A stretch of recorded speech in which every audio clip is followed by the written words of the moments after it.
Шинжлэх ухааны томоохон нээлтүүдийг хийсэн алдартай эрдэмтэд бурхан байдаг гэдэгт итгэдэг байсан гин шүү.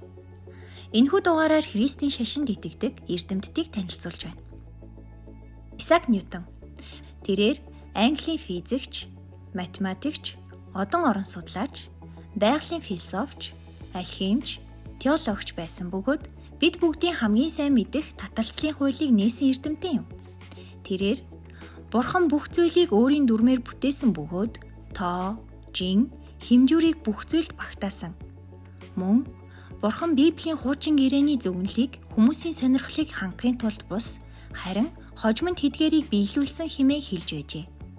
Аристотель бол эртний Грекийн гүн ухаантан, Платоны шав юм.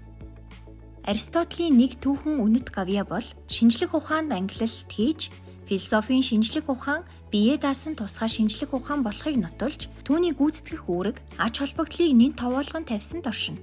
Аристотель нь эртний Грекийн их сэтгэгчдийн дотор нэг ноён оргил нь болж чадсан юм.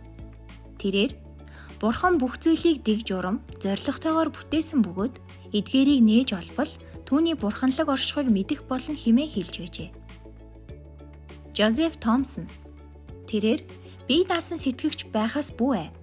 Хэрэв та хангалттай хүчтэй сэтгэж чадвал шинжлэх ухаан таныг шашны үндэс болсон бурханд итгэх итгэлд нь хөтлөх нь гарцаагүй. Шинжлэх ухаан бол дайсан биш харин туслагч гэдгийг та харах болно хэмээн хэлж байжээ.